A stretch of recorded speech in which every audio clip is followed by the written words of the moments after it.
warahmatullahi wabarakatuh. Hai semuanya, ketemu lagi dengan pelajaran bahasa Indonesia bersama saya Sigit Prasetyo.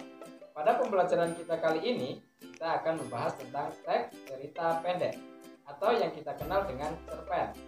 Sebelum pembahasan kita ini mulai, apakah kalian sudah tahu apa yang dimaksud dengan cerpen? Atau mungkin kalian pernah membaca cerpen? Atau malah kalian pernah membuat cerpen. Nah, untuk lebih jelasnya, mari kita simak video berikut ini. Untuk yang pertama, kita akan bahas tentang pengertian cerpen.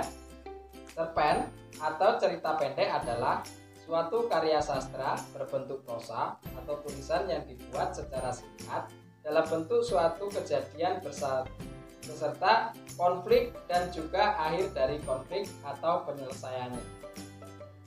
Sesuai dengan namanya, cerpen berisi tentang kehidupan yang diceritakan secara pendek dan singkat.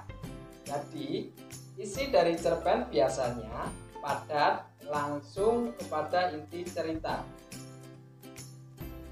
Cerpen juga bisa disebut sebagai fiksi prosa karena cerita yang sesungguhnya hanya berfokus pada satu konflik permasalahan yang dialami oleh tokoh, mulai dari pengenalan karakter hingga penyelesaian permasalahan yang dialami oleh tokoh. Cerpen juga terdiri dari tidak lebih dari 10.000 kata. Nah, selanjutnya kita akan bahas mengenai ciri-ciri cerpen. Yang pertama, panjang karangan maksimal 10 halaman.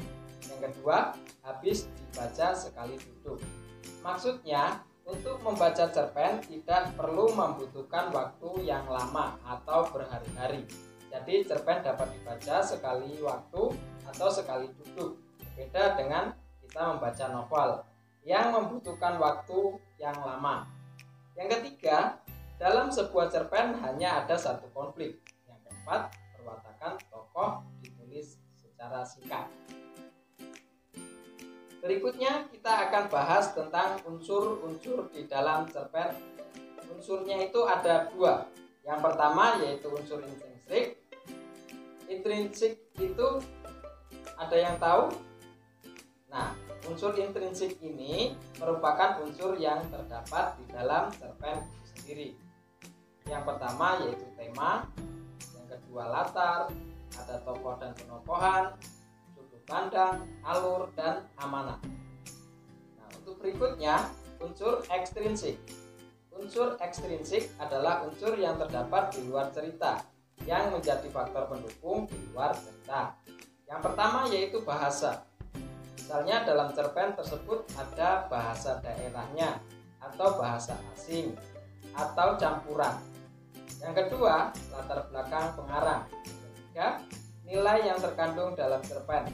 Nilai yang terkandung dalam cerpen ini ada nilai moral, ada nilai sosial atau nilai budaya, maupun nilai religi atau nilai agama. Struktur teks cerpen. Nah, kali ini kita akan membahas tentang struktur teks cerpen. Struktur teks cerpen itu ada tiga. Yang pertama yaitu orientasi, yang kedua komplikasi, yang ketiga resolusi. Jadi orientasi itu merupakan bagian pendahuluan dari sebuah cerita, baik pengenalan sifat tokoh, tempat peristiwa, maupun suasana dan alur cerita. Yang kedua yaitu komplikasi. Komplikasi ini adalah isinya memuat masalah yang muncul atau konflik di dalam cerita tersebut. Yang ketiga, resolusi. Resolusi ini merupakan bagian pemecahan atau penyelesaian masalah atas konflik yang ada dalam cerita.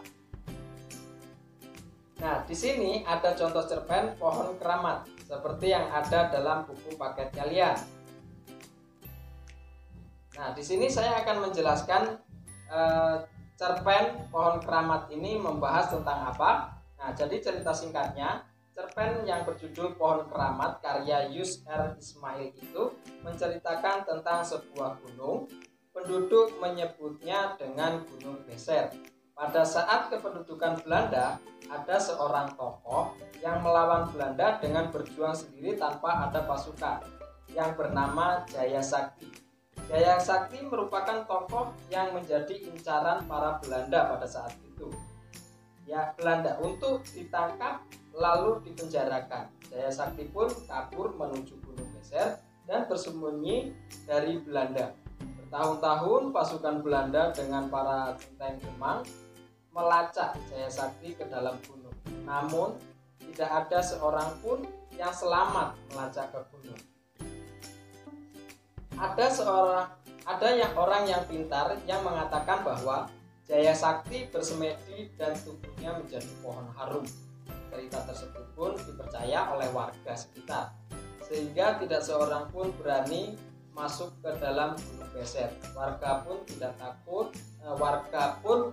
takut masuk ke dalam gunung karena dahulu pernah ada warga mencari kayu bakar, nekat masuk dan dia pun tidak bisa kembali. Nah, sekarang kita akan membahas tentang cerpen pohon keramat tadi.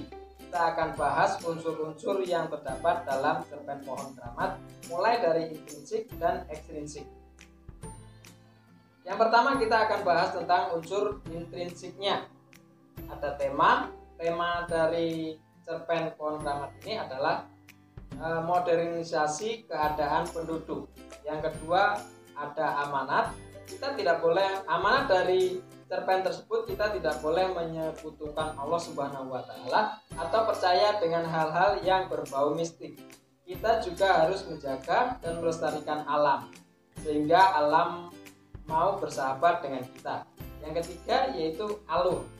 Ada alur campuran maju dan mundur. Nah, selanjutnya tokoh dan karakter atau tokoh dan penokohan.